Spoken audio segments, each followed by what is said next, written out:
all you punks and all you Teds, national fronts and natty dreads, mod rockers, hippies, and skinheads. You are tuned in to the ANTiSEEN Shoot interview series featuring none other than me, Malcolm Tent, the current bass player and minister of propaganda for ANTiSEEN Incorporated, coming at you whenever humanly possible with chits and chats with members of the band, members of the firm, members of the corporation, past, present, and the way things go with this band, maybe future, you never know.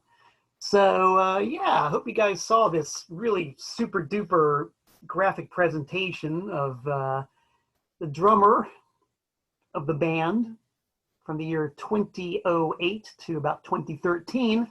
This is the inside insert of a cassette release called Pay and Tolls, which just coincidentally enough happens to be on my label, TPOS. I, of course, invite everybody to check out TPOS on Discogs and eBay and places like that, because there's lots of fine stuff like that. The ANTiSEEN Pay and Tolls cassette and a whole bunch of other cool stuff. But I'm going to say right now, I'm going to make a big, bad, bold statement and say, I'm going to declaim that what I have listed online is probably not nearly as cool as what I've got online right now in the virtual studios. The aforementioned drummer on this here fine cassette release, ready here to spill his guts a little more, Mr. Phil Keller. What's up, Phil? Mr. Tent, how we doing, sir? We're doing just dandy, man. Really good to have you again here. A pleasure. It's my pleasure. It was had a blast last time. Going to do it some more this time, and hopefully do it a little more after that, and a little more after that. I could do this pretty regularly, honestly. So yeah, man. It's just amazing once the stories start flowing. It's really hard to stop, if possible at all. Yes. Oh, man. So just to bring people up to snuff, this is our second time together chatting. Yes. And the first hour we covered how you went the trajectory that a lot of us had. You went from fan to friend to full-blown member of the band. Yep. And we had gotten you to where you just about played your first gig. Whew. And then we were about to jump into that very deep well where we were going to talk about wrestling. But I'm going to suggest that we not go there just yet. Not yet. Let's talk a little bit about the band, because that is kind of the purpose of our being here. And I know that the wrestling's going to come up. So when it does, oh boy, it's going to be a hell of a death match, man. It is. It most certainly is. And oddly enough, if, as we, are now getting into it, it ties into my first gig. I might have to actually get up and go acquire something that I have hanging on the wall in my TV room, because I just thought about this. But first gig ever was with the Dwarves in was it Charleston, South Carolina? It was South Carolina. So I'm pretty sure it was Charleston. I'm totally blanking out now. The poster's in the other room. Like I said, I might have to get up and get it. Great gig, great time. It was us, the Dwarves, a local band that had been around South Carolina for a while called Flamin' Anus. A lot of good people there. It was a pretty packed house.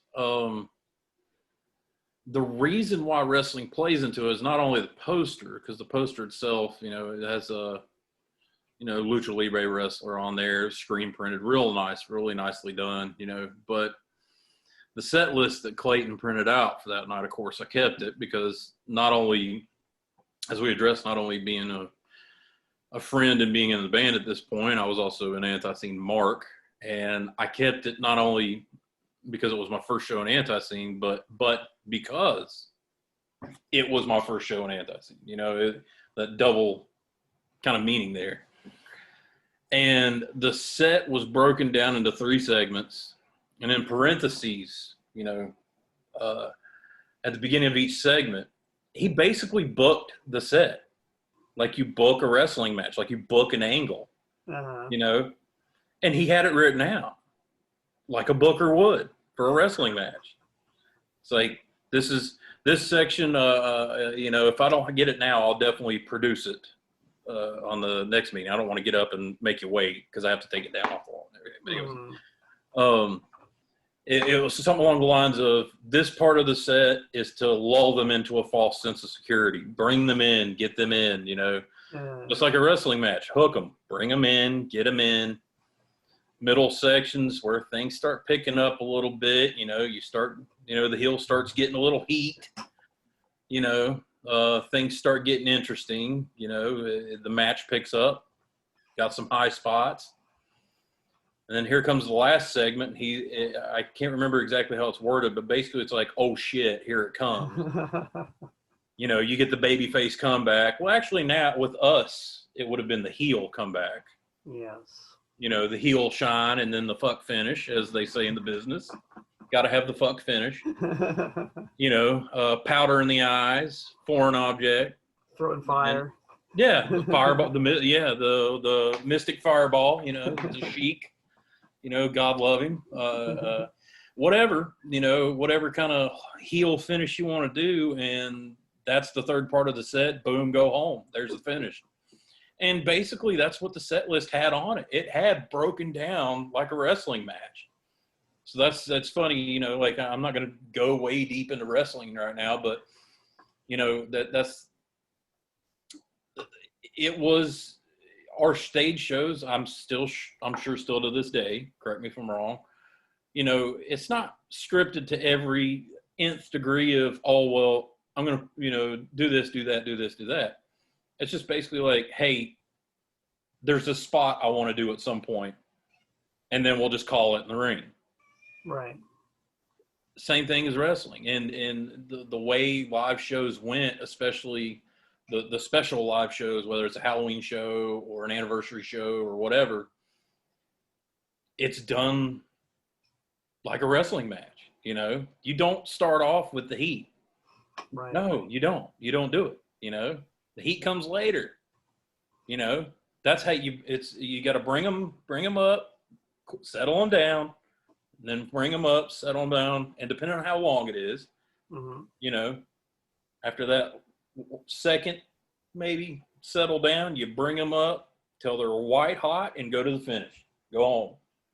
Right. And you could tell, you know, just by the stage shows and everything, and obviously the songs, you know, Cactus Jack, Babyface Killer, Funk You, you know, the wrestling segments, which was always my favorite. Not downplaying any ANTiSEEN tunes at all. There's maybe, and I freely admit there's maybe like 2 or 3 ANTiSEEN songs that I'm just like about. But so I'm not downgrading any of them. But the fact that for the longest time there was always a segment of the show that was known as the wrestling segment. Oh, it was goosebumps right now, dude. Like goosebumps. Being a fan of, you know, wrestling and rock and roll. I mean, boom, you got it right there. Best of both worlds right there. And that's how the shows are. You can watch, like, you know, watch the anniversary shows. You know, go put on the 20th anniversary DVD available at ANTiSEEN.com. nice little plug there. Get the plug in. Gotta do it. You know, go watch the things like that, or on YouTube. Because I don't think it ever got put out, but the 30th anniversary show, you know, it's booked. You know, it's like, you know, 87 Dusty Rhodes, you know, coming in and being like, okay, here's the finish. Try this spot. Y'all come up with the rest. You know, it's booked for you know, for mileage. You know, it's like, you know, Motorhead doesn't come out and start their set with Ace of Spades. You know, right. You know, list any example you want of, you know, a band with their biggest song. You don't come out and start with that.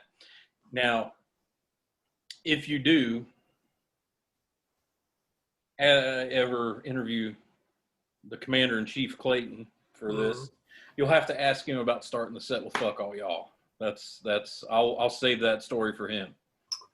Okay. And why he doesn't, not just because of the obvious reasons, but why he doesn't, because there's a whole slew of stories involved with that. So that's a little cliffhanger, a little teaser for the audiences there, but it's very entertaining. You'll have to get him on tape for that. But, right on. Well, we'll put that one in the trap. And Clayton, he did hint broadly a couple of weeks ago that he was mildly curious as to why I haven't sat him down for an interview yet. So I guess it's going to happen. I guess.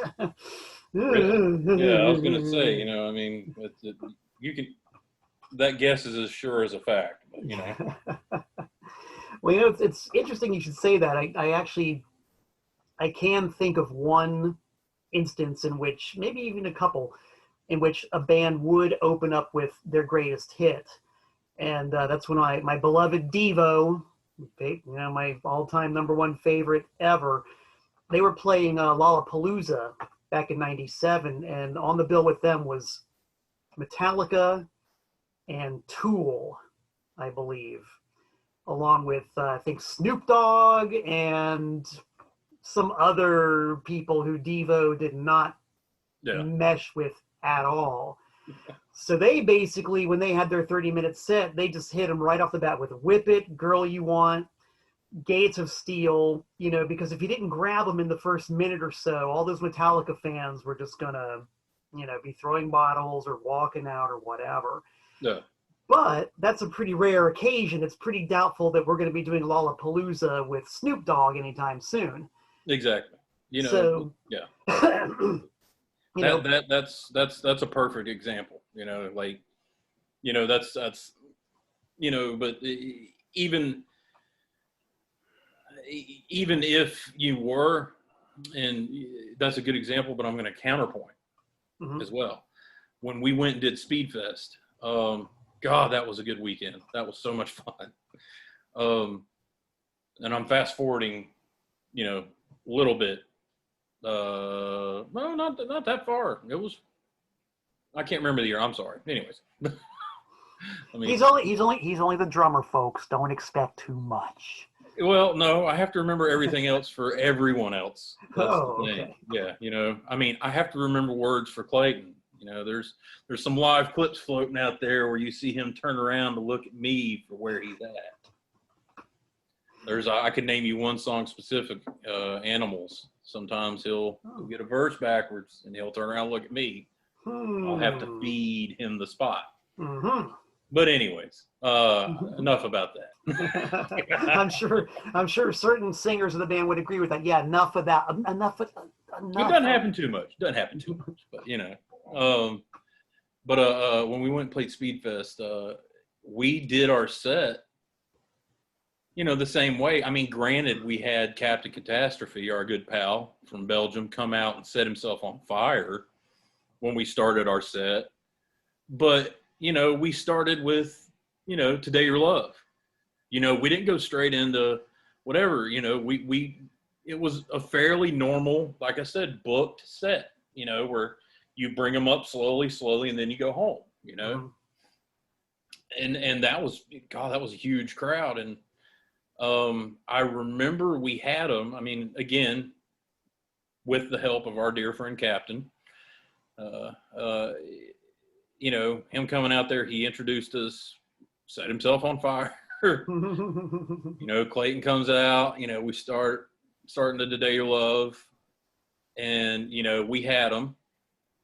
And as the building up part is we start Stormtrooper, and I remember watching that huge crowd without prompting, because I can't, this is always a side note, this is always how you tell a good band from a great band. And I'm not, patting ourselves on the back. Actually, I am. I'm going to put myself over, whatever. Because we were, at that time, and I'm not down in any lineup, we were powerful enough to turn goat piss into gasoline, as Donald Duck Dunn used to say. But, Clayton never says anything to the audience, oh, hey, let's get a pit going, I want to see you move. Never says a word. I'm starting that roll. Joe's got that riff going. You can see that crowd start going. Big circle pit. Not a word. Goosebumps again, if you could see them. Not a word said. It's on YouTube. Go look at it. I mean, well, you can't see the crowd, but you can see Clayton does nothing to prompt this. But as soon as we started Stormtrooper, that crowd was just moving with us, and they were going. We had them. We had them up. We had them up, up, up, up, up, up, up, up, up, up, up, up. Went to the finish. Bam. Follow that. You know, follow that, killer. You know, that's famous words. You know, and you know, that's the thing. You know, it takes very unique bands, and you know, this isn't like a slag to your Devo example. I'm not by any means, you know, desecrating the good name of Devo. Good. Yeah, no, I love Devo. There was at one point we were talking about covering Mongoloid, and I really hate we didn't do that. But, yeah, you know, yes, you should talk to the commander about that. Anywho, that's business talk. Yeah, right. We ANTiSEEN always seemed to have, and still does. No offense. Sorry, I have to. I'm speaking in past tense because of, you know, I'm not in the band anymore. But ANTiSEEN has and always has had this ability to come out there and hook you early, build you up, and bring you down. But to hook you early, they didn't have to come out all, no pun intended, all guns a-blazing. You know, it could be a mid-tempo or even a little slower song. They didn't have to come out there, you know, 5,000 miles an hour to, you know, get the most aggressive, fast, mean thing they had to get you hooked. Yeah. There was enough in the visual. There was enough in Joe's guitar sound. There was enough into, you know, the bass tones that have existed. I'm sure, you know, I mean, you know, like Tom had a great one. John had a great one. You know, you've got a good one, you know. You know, I really like Tom's power chording as well. You know, that's one thing I really like, the very Motorheadish power chording bass tone. But you've covered all that. You know, so you've done the bass and all that. So, but sorry, I'm marking out. It's okay. We're all marks here, man. We are. But you know, they always had enough to where, even with the little showmanship and, you know, maybe a few gimmicks involved, they didn't have to do that much to snag you. Like I said, I got hooked by a snare roll. Yeah. Well, a guitar tone and a snare roll, because, you know, Joe's playing the riff. Here comes Barry with the snare. The riff caught my attention. The snare hooked me, you know? Yeah. And that's the difference between a good band and a great band, especially live. I mean, there's been some rough spots in ANTiSEEN's recorded history as far as mixing and mastering and labels messing up, you know, this, that, and the other, you know, the whole Zuma story. And, you know, again, you can talk to Clayton about that, you know, like with the very crazy mix of Eat More Possum. We covered that one in depth. Yes. Yeah. You know, and, you know, Hostility had a very, very rough first mix, and you know, so the hook for ANTiSEEN is, and wasn't, especially at their peak, not peak, but you know, when they were on the road, you know, doing 3 months, you know, town to town, up and down, coast to coast, you know, limousine ride, jet flying, you know, it was the live show that had you coming back. You know, I think they knew they weren't going to sell 1 million records ever. And that's not necessarily a statement on the talent that's been in the band. That's a statement on, this is the means we have. This is what we can do. We have to earn our fans on the road. And they did. And we did. And you do. You know, that's you know, you just with your own musical endeavors yourself, you know what I'm saying, you know? Oh, yeah.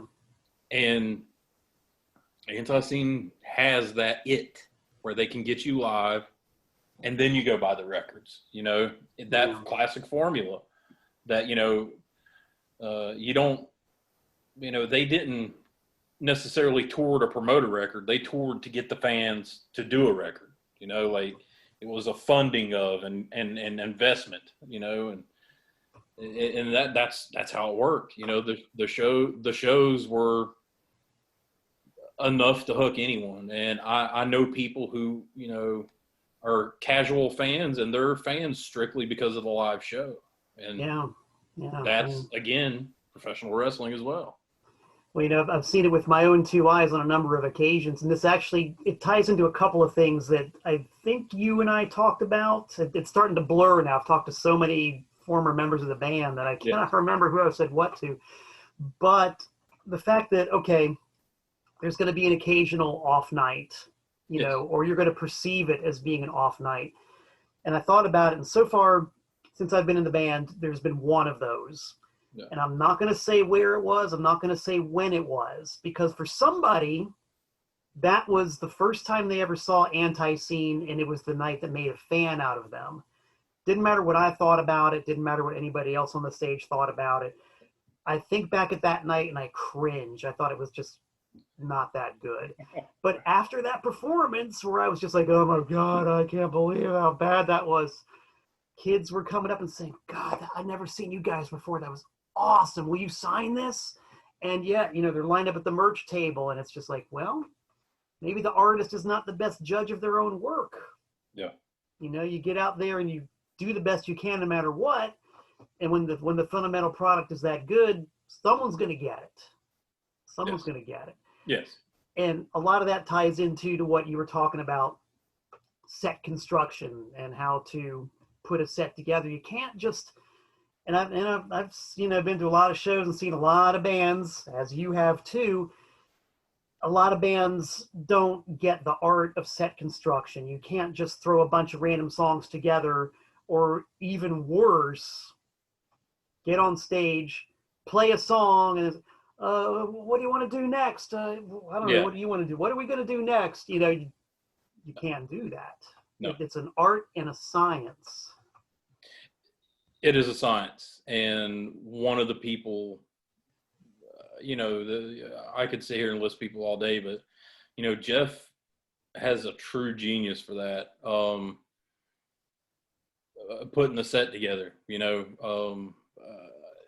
and then also see that, like you said, the set construction, it's not only putting it together, but it's having that set be a fine oiled machine, you know, not just put it together that night, not just put it together the week before, right? Put it together a month before sometimes. Have that thing down pat to where you could do it blindfolded and missing an arm, you know, and that's the science behind it. Like, you know, the research, you know, if you want to break it down into scientific terms, the research has been done through 36, 7 odd years of playing live. Okay. Yeah. This song works here, but not here. This song works in this town, but not that town. This song works at the end, but not the beginning or the middle. This song's best in the middle, but not at the beginning, maybe at the end. And he knows that. And occasionally he would tap into me because of the fandom, not because I'm some genius, you know, but, you know, because he knew I was a fan, and I would tell him, you know, like, I would pester him sometimes. I mean, of course, it got me nowhere about, I want to play this tune and that tune and this tune and that tune. One of the ones I begged him the whole time I was in the band to play was Self-Destruction. God, I wanted to play that tune. But, you know, didn't get it, you know, because I pushed too hard is what it is. You know, you got to learn that with Jeff. You know, if you push it too hard, it's not happening. Mm-hmm. But, you know, and he knew what to do and where to do it and how to do it. And it's not only just, there is a bit of musical genius behind that. You know, I mean, Clayton will tell you he's not the most well-rounded musician or anything like that.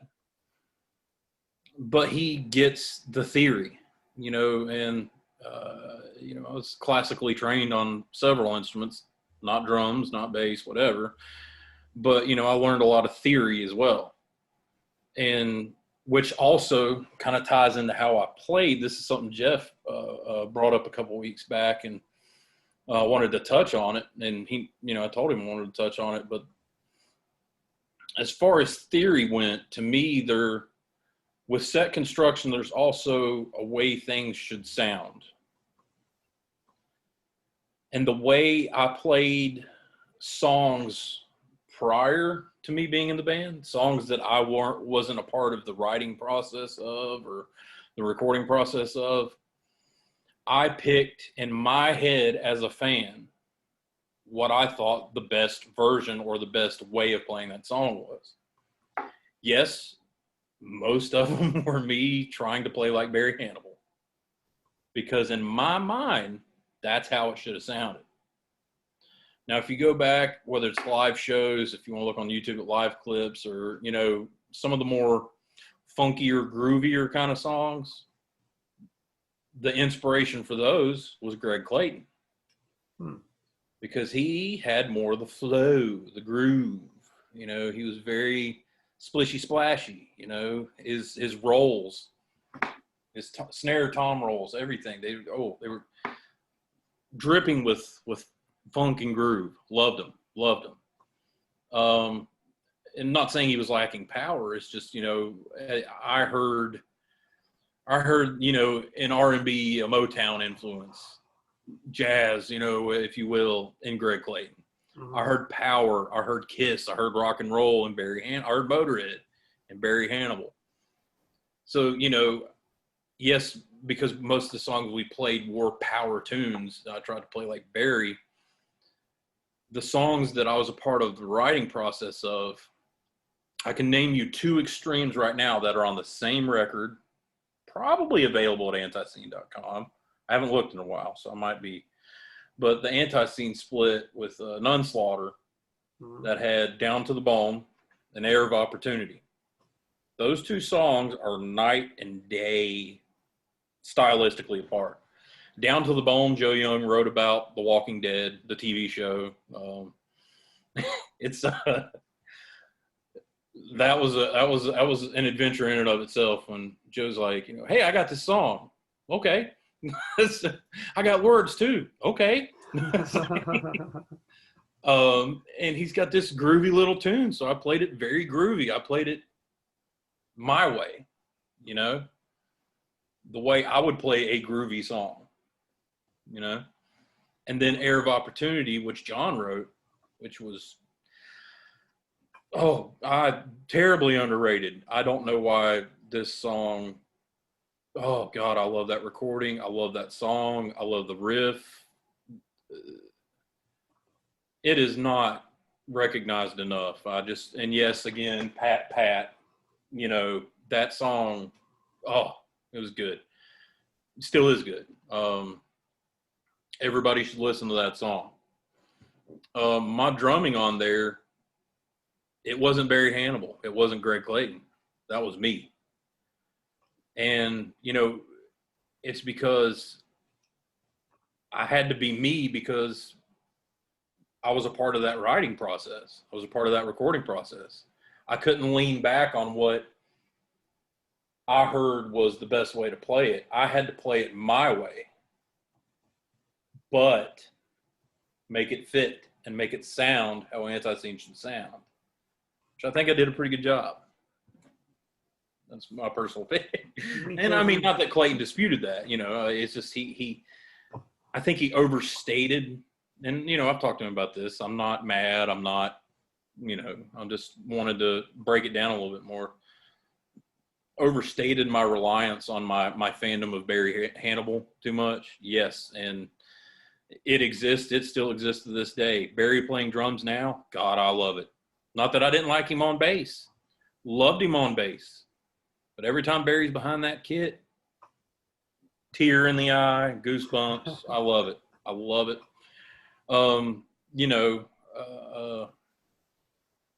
you know, there, it's just, to me, there was certain ways that certain songs had to sound. And you make them your own, even though you didn't write them, but you still have to stick to the spirit and the feeling of. It's like Mickey D in an interview when he joined Motorhead, he said, I can either, you know, play it how it should be, or I can overplay it and make it sound like crap. Right. Right. That's what I did. I played the songs the way I knew as a fan they were the most appreciated, the most accepted, for lack of a better term. I can't think of what I'm trying to say, but you know, that also plays into the science of building a set. Mm-hmm. It's also the science of how you play a set. You know, that's just how it is. You know, and you know,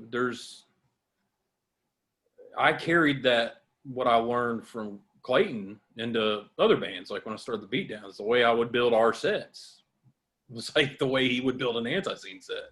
Yeah. Because, like you said, there's a science, there's a formula, and if it's done right, then you can mess up in every song and nobody would know it if that set is put together right. Yeah. You could have the worst night of your life, but still earn fans if that set is put together right. Absolutely. Just Absolutely. like you said a second ago. So, I mean, yeah, that's a long trip I made there, but, you know, yes, the set construction is something that ANTiSEEN has beat countless bands, including some of my favorite bands who shall remain nameless. You know, I don't want to embarrass anybody or anything, but I've heard some of their live sets, and I'm like, yeah, I wouldn't have put that song there. I don't think I've heard an ANTiSEEN set, except one where they started with "Fuck All Y'all." Outside of that, I don't think I've ever heard a set where I was like, I wouldn't have put that song there. Every one of them's like, okay, this is great. Okay, that's good follow-up. Break here. That's a perfect place for a break.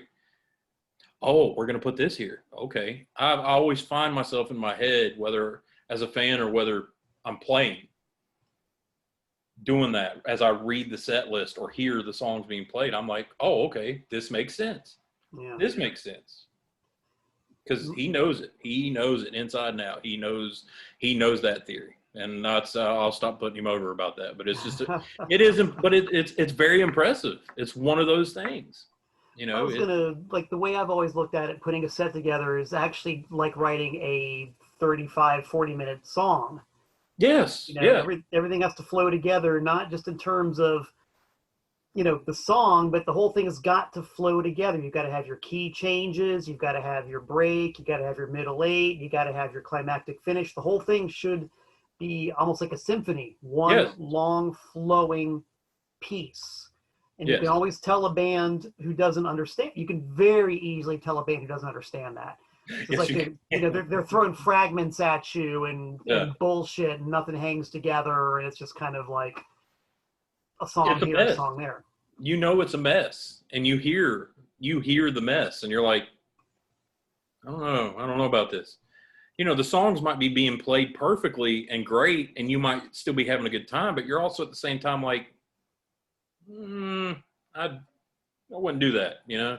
Well, you know what's ironic? One of the best examples I ever saw of this, and I'm sure people who might have seen this band will probably agree, universally acclaimed, one of the best bands ever, but who put on one of the worst shows I've ever seen in my entire life, the Bad Brains. Oh my God, Bad Brains. If I can just digress a little bit, this is an example of how not to play a live show. Yeah. Okay. Bad Brains, 1985. It was the first or maybe the second or third of their many, many, many, many, many comebacks, you know. And here's a big comeback of the Bad Brains. New York City, 1985. It's a big deal. Packed house. Bad Brains come out. They open up with I. You know, and if anybody knows the Bad Brains, it's like, oh, you talk about Goosebumps City. Yes. They open up with I, and the place erupts. And then they stop, and HR has a little smoke, and takes a drink of water, and they were filming the show, so they adjust some camera angles, and okay, and then attitude, and it's like, ugh! And they stop, and HR has it was just like that the whole night. Yeah. I never wanted to see the Bad Brains again after that. Yeah.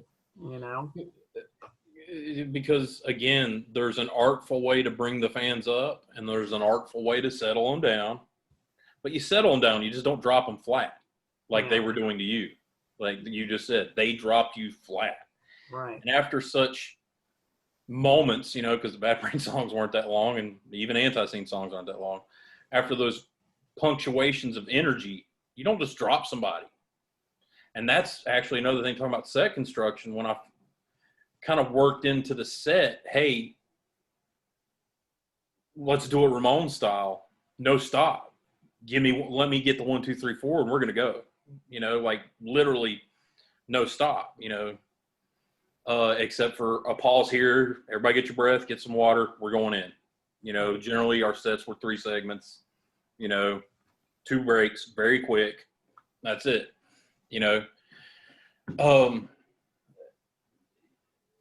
Because you give them that first, 10, 15 minutes, boom, take a breath, everybody settle down a little bit. Here we go again. Here's the ride. It's a roller coaster. It's a symphony. It's a wrestling match. It's all these classical things, that work and that are proven entities, no matter what it is, whether it's an orchestral piece or whether, it's Ric Flair going 60 minutes, Mm-hmm. They're proven commodities.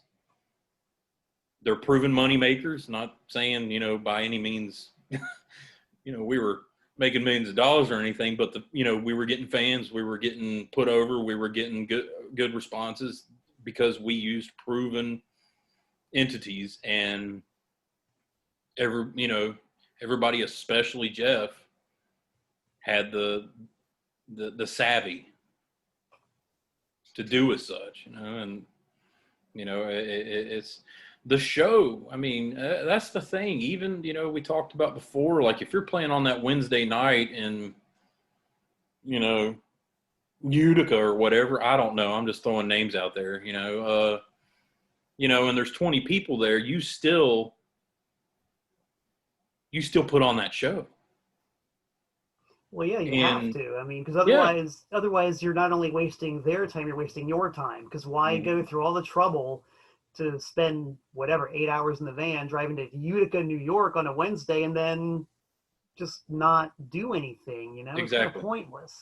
And then that that goes back to like I was talking about last time about the give and take with the fans, and what I just mentioned earlier about how the show is what earned the fans, what earned the respect. Every anniversary show that's been this huge packed house, people from all over the world, that is how they were hooked with the show. Not saying the records didn't play a deal in it. They did. They most certainly did. But the show is what brought them in. The show is what kept them, and the show is what still keeps them to this day, which is why the Facebook, the quarantine gig got over so well, because it's the show. Right.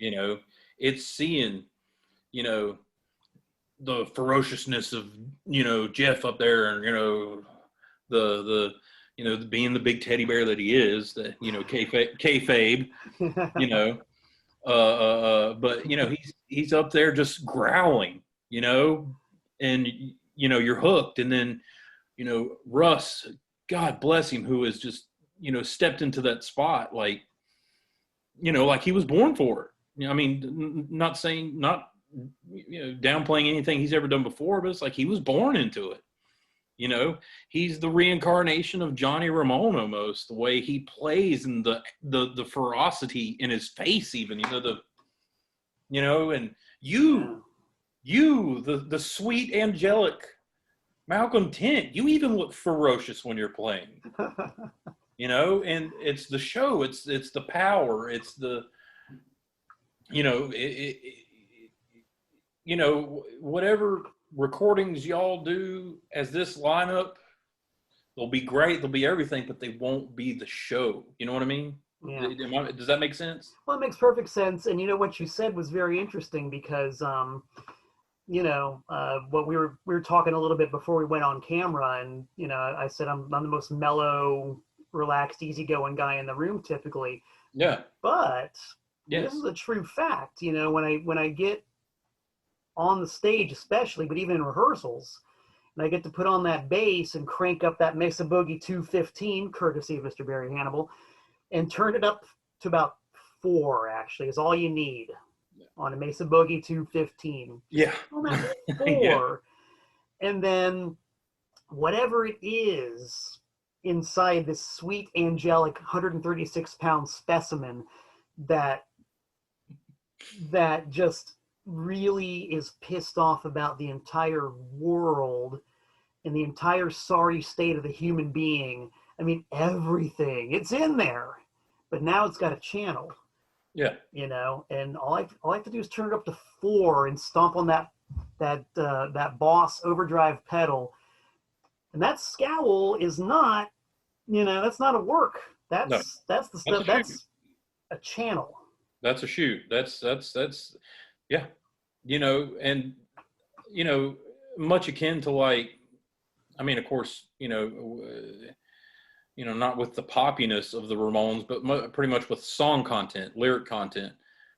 Yes, there's some pissed off, angry ANTiSEEN songs, but for the most part, it's movies or wrestling or sci-fi or, stuff they grew up with. It's not very heavy lyric content. It's not, just because I feel like being a jerk, it's not like overly political like Crass or some shit like that, where you come out depressed. Yes, I know the world's that screwed up. Yes, this is going on, but I'm looking for a release, a channel. Yes. And we get it on stage. The fans get it in the crowd. But you get, that's where, the power comes from as well, is because you're able to get all this out. Because you can't do that at like a Steely Dan concert. You can't do that at a Boston concert. Yeah. Or even listening to Boston on a cassette tape player in a car. Or hearing More Than a Feeling on the radio in the car after your first child's born. Right. Ask Jeff about that. Okay. Ask him about Boston and ask him about the fact that I love Boston. He hates Boston. But anyways, I can't, that's the, I listen to all kinds of music, but you have to have an outlet, not just creatively, but just, it's therapy, and sometimes it's the best therapy, for misfits from the world have, is to get up there, crank up some amps, beat the hell out of some drums, and play a mindless song. And that's not a negative, I'm saying. It's just to get out there, get it out. You feel better, you feel good, you have this camaraderie, whether it's on stage or in the crowd. There's that camaraderie. You had that release, you had that channel, and then you're back to being sweet angelic Malcolm 10, or you're back to, okay, I can breathe now. I feel good. I got it out, and that's, I'm sure, Jeff and Joe picked that up from the Ramones, and that's why the songs are the way they are. And while they were on stage, they look like animals, but yet when they're off stage, they're not. Right. It's a safety Because valve. they got their, do what? It's a safety valve. It's a safety valve. Yes, exactly. Yes. And that's that again, everybody gets a show from it, and everybody gets their therapy from it. Both sides. And that's, and that's just not with ANTiSEEN. That's just, that's punk rock, and, I'm not going to go on, a big punk rock tirade and, but that was the spirit of it, was to get that release, to get that therapy, to have that misfit camaraderie, you know, the outcasts, the ne'er-do-wells of the world, unite, you know, honor among thieves, you know. There you go. But you know, not literal thieves, you know, just, you know, we are the outcasts. We are the poor put-upons of the world. And we have that coming together in that release in the punk rock world and through records and songs and things the way, you know, like ANTiSEEN does. Boom. Okay, it's out. I feel pretty good, you know, until the next time I can hear it or play it or see it or whatever. You know? So I've actually kind of approached almost everything I do is that I view as my endeavors, if you will, as an oasis, you know, because there's already plenty enough stimulus out there in that so-called real world telling you how lousy things are and how screwed up things are. You don't need to be reminded of that when you go to a rock and roll show. No. You know, you just... mean, there's, you know, I agree totally with you. Now, there are bands that I listen to that if I go to a show, yes, I'm going to be reminded every single song. But there's a time and a place for that. You know what I mean? And you also are in a time and a place for that. You're not you, the universal you. Yeah. You know, if I want to go hear somebody like, I'm throwing names out here, somebody like Wolf Brigade, where it's very dark, very heavy, very fast, very aggressive, you know, very dystopian. Yeah, there's times and place I want to hear that. Do I want to hear that every day? Do I want to hear that every night? Do I want to see that every show? No, I don't. But by God, they're one of my favorite bands on this planet. You know, but that doesn't mean that I do it every day. You know, I might want to listen to Prince all day today. Tomorrow I might want to listen to Wolf Brigade. You know, anybody, you know, and this is a little side point there, you know, anybody that says they're hardcore, you know, 24 hours a day is a liar. You can't be unless you're, I don't know, unless you got some real problems. Yeah, you know, well, but I mean, no one is. I don't care how tough you think you are. Everybody has, you know, at least moments or times where they're like, okay, well, you know, I feel pretty good. I'm gonna listen, you know, or I hear this and I feel pretty good, you know. Whether it's Hall & Oates, wink, hey. or whether it's you know, I mean, you know, I'm just joking there, but seriously, you know, I mean, that's the thing, you know, another thing that gets the fans, and as a fan of ANTiSEEN, got me is that, you know, I didn't feel like I was going to get a political speech when I went to see ANTiSEEN. I didn't feel like, you know, everything felt good for that hour or hour 15 or hour and a half, whatever that particular night was. As a fan, when I went and saw ANTiSEEN, I had that window of time where I turned everything off. It was this rock and roll in front of me, and it was good. It still is, not saying was, but it still is, you know.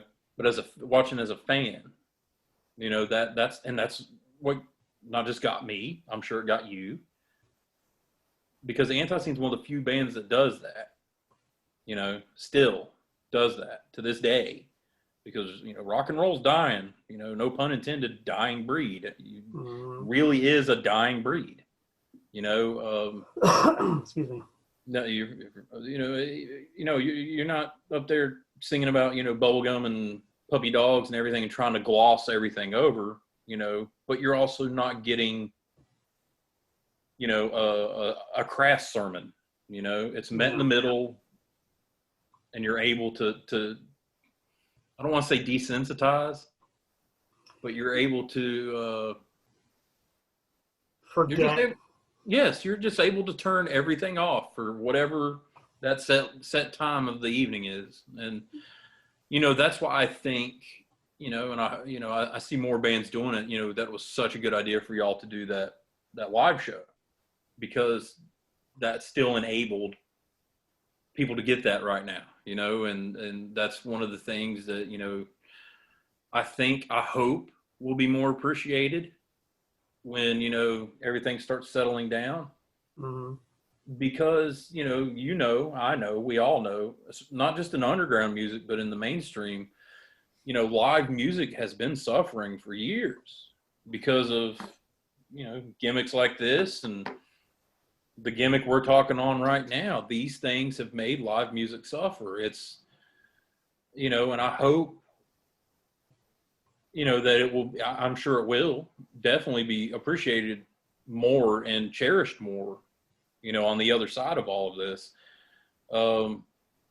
Because it just was losing traction. That was actually, one of those things I saw years ago. Like, once, being involved in the tech world and everything like that. And, I'm just like, there's going to be a point, where it's not lighters in the air anymore. It's, camera phones. And then eventually the camera phones are gone because you're at home watching it on the internet, where your pal is. And then there's people like us who did not have that when we were growing up, who want that real time, tangible feeling, that to feel it live, turn off, fresh air, boom, that release. You can't get, it all comes back to that channel, that therapy, But, which is why I would venture to say that live music, like actual live in concert performance, is never going to be obsolete, because there's something hardwired in the human psyche that needs that live experience. Yeah. No, I wasn't saying universally obsolete, but there seemed to be this trend, and I'm only 38, but I'm going to sound like I'm 68 right here, amongst the kids, where, even they didn't even want to touch a book. It had to be on their iPad. No, pick up a damn book. Yeah. Feel the cover. Feel the pages. I think everybody everybody remembers a time when these things were going to be completely obsolete and nobody was going to want them anymore, because digital was the best way to go. And here you are. Everything has its ups and downs, but there, you know what I was saying, that there's that downturn for a while in live music that just, and like I said, it wasn't just in the underground, it was in the mainstream. I remember, one of the last Motorhead shows I saw, and I was looking around, I was like, shouldn't there be more people here? Like, it's like, I don't know, but I'm not going to get on a tirade. I actually was just on a tirade. You've done pretty good so far. Why stop now? Yeah, fair enough. I'm sorry. But, but it all goes back to the show, and with ANTiSEEN, the show, and always the importance that was stressed and put upon us of the show. Not necessarily faking, because we weren't faking, we weren't posing. You can't fake it. There is no faking it. You can't. No, because people can see through it. They know when you're feeding them a load of shit, and we never did. Getting up there and Clayton might put his tape on his hands, or he's might have, like I told you, you remember the crown of thorns or the robe. There might be a little bit of showmanship. But that's the thing. That's showmanship. That's not a pretense. That's not false. It's an exaggeration of real life. It's turned up to 11. That's Jeff turned up to 11. But that's still Jeff, And that's the key, because we're talking about real personalities here, Again, just getting back to myself, and because it always does have to come back to me. Yes. Good, Tent, good. Yeah. Like when I get on the stage with ANTiSEEN with the aforementioned Mesa Boogie 215 cranked up to 4 and my all black attire, that is simply an amplification, an extension of something that's already in me. If I were to go on stage with, let's say, Marilyn Manson and try to dress like that, and try to have that kind of presentation, it wouldn't work. That's not me. I can't do that, It might work for him because that might be him. Well, yeah, whatever. Exactly. If you're that kind of person, sure. That's what I'm saying, I couldn't do it. I think that also is another you know, that's and I'm speaking for myself here. I'm sure I'm partly speaking for you, but as a fan, that one of the things that got me, and even being in the band, one of the things I kept in mind was be real. You know, don't, you know, the weird faces I make when I play my drums. I didn't, you know, like that. That's just that's me. I do that whether I'm practicing or whether I'm playing in front of a crowd. You know, if I'm, you know, gnarled up, making a very mean, scary face, that's just me pounding out that channel. That's real. That's all real feeling, real emotion. You know, when I love seeing him play, and he grits his teeth, and you're like, that's real. That's real. You know, as a fan, as a member, and as a member, as a fan, you know, all that circle, that's a constant, and that's something that keeps the band endeared to so many people, is the fact that there's not been bullshit. You know, when has ANTiSEEN gone from, I'm trying to think of a good example here. Okay, here's a good one. Blitz, the old Skinhead band, the old Oi band. They put out Voice of a Generation. Oh, God, good, hard-hitting record.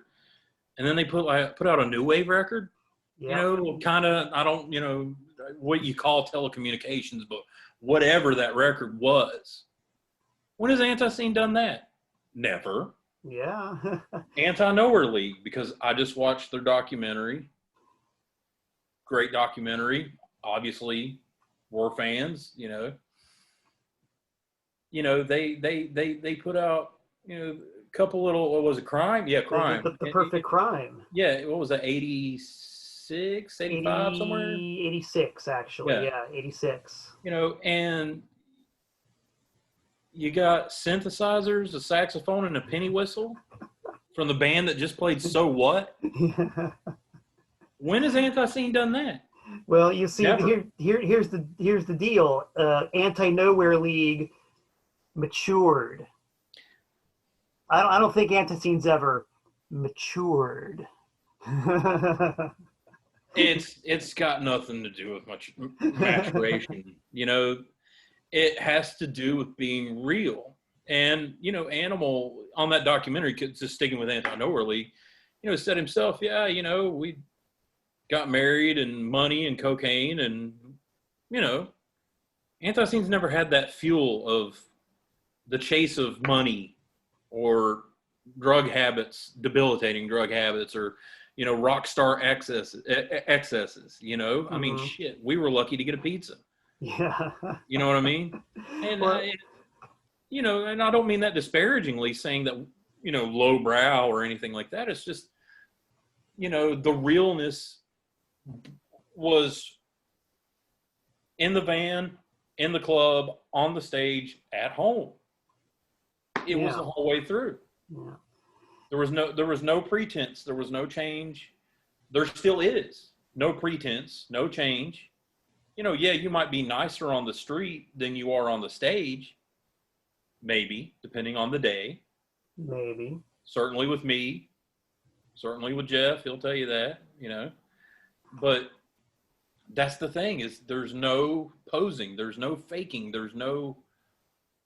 And there hasn't been at all with this band, and that is a rare thing. Even Motorhead did a little tiny bit. You know, just a tiny, tiny touch of a bit of like, what are they doing? You know? ANTiSEEN's never done that. And whether it's a big band, underground band, whoever you want to say, there's not many bands that can say, we have stuck to our guns. Now, there might be a little bit of a faster song, maybe a little bit slower song. Maybe, you know, there might be a harmonica on the record. There might be somebody playing a banjo on the record, like with Joe Buck, you know. Or, you know, but did anything change? No. Again, realness, the show, that's what it was. It was, you know, it was real. And it still is, not was. It's real. And I think that what the whole thing that unifies it and keeps it real is knowing, like you see this, you look at this, yes, you know, ANTiSEEN, you see the name on the record. There's always been a very clear understanding about what that name stands for and what the whole concept is behind the band. Because, and this probably happened with you, and I'm sure it's happened with a lot of other various members in the band, other lineups. We've talked about all kinds of stuff to do. And Jeff's mentioned a couple of these things. We're talking about doing a Clayton Sings Soul record. no, And he and I did a little brief snippet where we did a Beach Boys song. That stuff is great. It's awesome and it's fun, but you can't put it on a product that has that name on it. Yep. You've got to know the difference. yes, yes. Thank you. That's yeah. Everybody knows. Jeff's had side projects. But he never called them ANTiSEEN because, like you said, it's its own. The mongrels, the slime goats, whatever, Jeff Leopard, all that stuff. It wasn't ANTiSEEN, and it was never put out or pushed as ANTiSEEN. Exactly. Because it wasn't, and it wasn't meant to be ANTiSEEN. I need to ask Clayton about that Clayton Sings Soul. I'd love to play drums on that. But anyway, sorry. Yeah, no, he was talking about, he's got somebody locally who he's working with. I forgot the guy's name, but I want to be a part of that too, because in the van rides, it's disco and soul all night long, and God, yes. Talk about mutual marking out. We just love that kind of stuff. And generally, when we're in each other's presence, occasionally, like if I'm driving or something, or he's riding in the car with me, or I'm at his house or whatever, or he's at my house, whatever, I might slip something a little hard and fast in, but generally, it's something with a groove and something you can dance to, it's, yeah, no, that's why I said I'd love to be a part of that. God, because he was in, I can't remember the name of it, but locally he did this a couple shows with this group, and he sang some soul tunes, and I remember hearing him sing "Soothe Me," Sam and Dave. God, see, Clayton. Everybody thinks Clayton's just meant for this one thing. No, that voice can, even though it's gravelly and it sounds like he's been drinking battery acid, it can do things. And yeah, I mean, again, not trying to put him over too much. It's just I'm a fan, and I know, and I've seen what it can do, and I've heard what it can do and what he can do. So, I mean, Yeah. But anyways, yes, it's about, like you just pointed to that logo, it's the name, it's that, no rules, no laws, it's anti that, hence the name, ANTiSEEN. Yes, it's not spelled correctly, but there's a reason for that. No, there's no rules, no set of guidelines. You can, come in there straight off the farm, or you can, come in there from the dirtiest gutter in, New York City. Doesn't matter. All are welcome. Arms are open. If you're there to have a good time, and if you're there because you love the band, there's no dress code. There's no rules. Just come in wanting to hear ANTiSEEN, and come in and wanting to hear some rock and roll. Hell yeah. So yeah, that the name truly says it all, and why why the band has existed healthfully for 37 years in October. Yeah. Almost. We're that close as of this day today. Yes.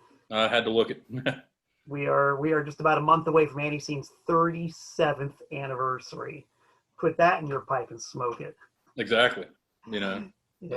So yeah, that's definitely, and that, I hadn't, it seems like I'm spending so much time putting Jeff over and the band over and the mentality over and all this, instead of talking about, specific times and and obviously I'll touch next time on shows and road stories and things like that. But, we're here, yeah, you're talking to past members, but you're also talking to past fans, and, I want everyone out there that watches this to realize that even though, yes, I was in the band, I was first, still am, and always will be a fan,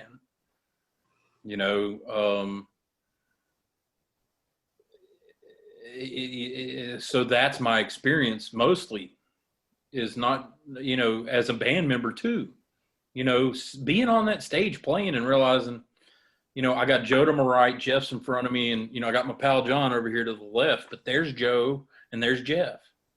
And I'm staring at their backs, yes, but that means I'm in the band. I'm doing something. That means you got the best vantage point of anybody. Depends on whose back you're looking at. But I'm just kidding. But it does depend on what was eaten for supper that night. Ooh, yes, Gas Chamber Express. Oh boy. Yes. Yeah. Don't play a show with Clayton if he's eating any sort of Asian food. Don't do it. Don't do it. That's all I gotta say. Don't do it. I'll give you a good story, and then we'll probably wrap this one up. But Clayton, when I was in the band, throughout the band, I don't know if this was payback because I was a smoker at the time, and he hates smoking, and the smell of cigarette smoke just drives him up the wall. And I was a heavy smoker at the time, so I don't know if this was payback or just him being Jeff. So I'm still to this day trying to figure it out.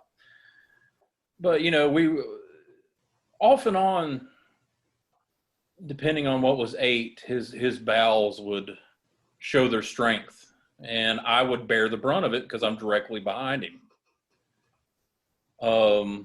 Very strong, very, very strong bowels. Smells that it burned my eyes from time to time. There's certain smells you never forget, and Clayton's done most of the ones in my life. He told a story about that not too long ago with an episode with Wendy's. I remember getting that text message and that phone call. Oh God. Man, did that Wendy's mess up your stomach? No, I'm good. Okay, well, I just shit in my pants, I remember that night. Vividly. But anyways, we were in Memphis. We were playing the high tone, and I can't even remember what was consumed because I would get so nervous before I played. Because as the drummer, if I messed up, you can't hide it. So I put so much pressure on myself, and even if I was to get up there and play today, I still would. If you stop being nervous, you shouldn't be doing it. Mm-hmm. My personal opinion. So, I'm sure we probably had some sort of nasty bar food or something that night. God knows. And this particular episode was on the start of the Zeke tour, actually. Yeah, it was with Zeke. Anyways, we're playing. We're about midway through the set in the high tone. It got hot in there. It got hot. Even in the wintertime, it was hot. It was hot. It was sweaty. It was humid. I think they turned the heat up even in the summer. I don't know. It was hot in that damn room. So you're hot, you're sweaty, you're almost dehydrated. You're almost getting ready to pass out anyways because it's so friggin' hot. And Clayton's backing up towards the kit singing. And I'm like, he's got a spot coming, whatever. You just, you expect it. Again, back to professional wrestling, call it in the ring. If it was something I need to know about, he would warn me. So I wasn't too concerned. Well, he gets back towards maybe a foot from my kit, almost to where my cymbals are touching him. He's that close. And it's a pause in his singing, and he just doubles over, ass facing me. I can't hear it because I'm playing drums, but I feel this heat. I literally, Malcolm, you're laughing. Malcolm, you're laughing. I feel this heat In this already hot room, I feel heat. It's 100 degrees in this room. I feel something hotter hit my face. I about threw up. The fart he did, I might have even got out of time for just maybe one beat, which says a lot to my credit. And it was enough to make a worm puke. Or maggot puke, excuse me. I mean, like it was a dumpster fire, and that just shot in my face. It was horrible. And after he is done bending over, farting in my face, he just leans up and is dying laughing in the middle of the set, in the middle of a song. John and Joe, none the wiser, don't know what's happened, don't know what's going on. I don't even think they heard me miss my beat. I know I missed at least one beat.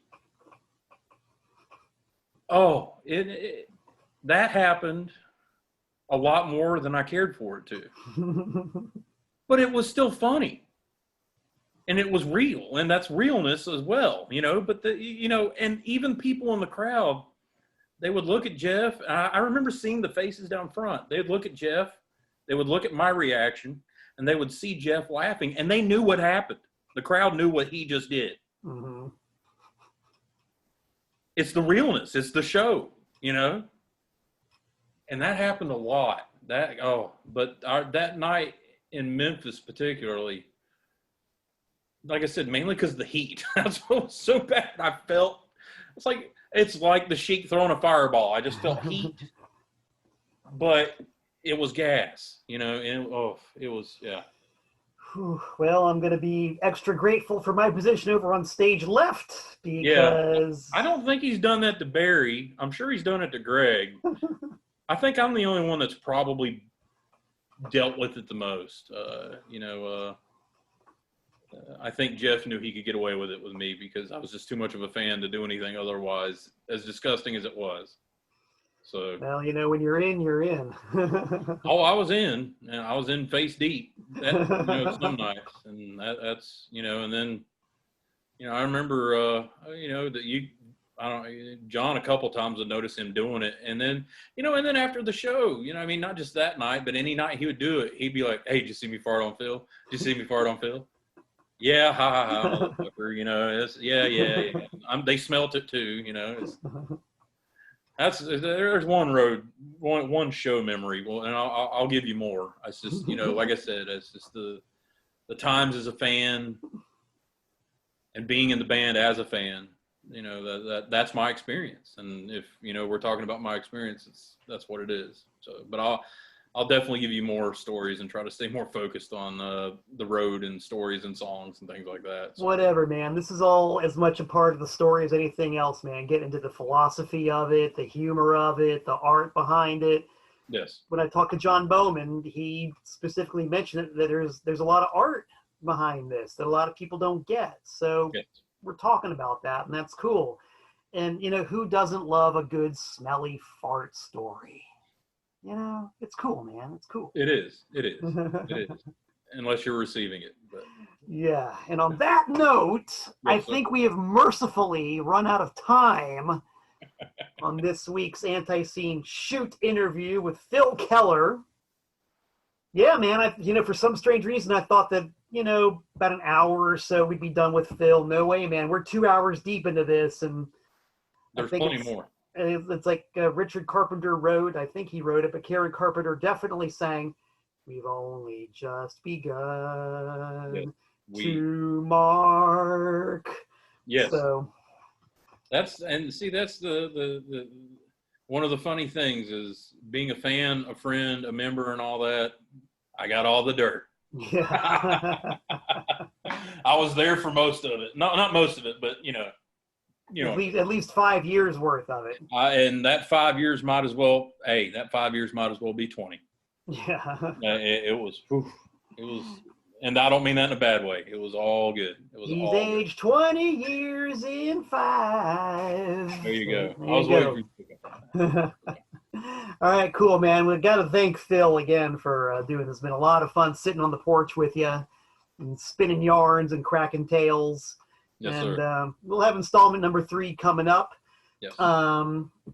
We've also got a couple hours of Steve Sadler in the can. Will Ooh. be coming up pretty soon with some of his tales and reminiscences and insights and out of sights, all of the above. And of course, we've got the unimpeachable president for life himself, Mr. Jeffrey K. Clayton, every Tuesday at 5 p.m. on the ANTiSEEN Facebook channel. You can set your calendar by it, set your watch by it. It's going to happen. Yep. As for me, I'm Malcolm Tent. I'll be back again with Phil in the very near future. Do not forget to check me out on my own Facebook page and my own YouTube channel, Malcolm Tent. TPOS Records, Trash American Style. There, I just plugged myself. Now I'm done. So until we meet again, this is Malcolm Tent saying so long from the Nutmeg State.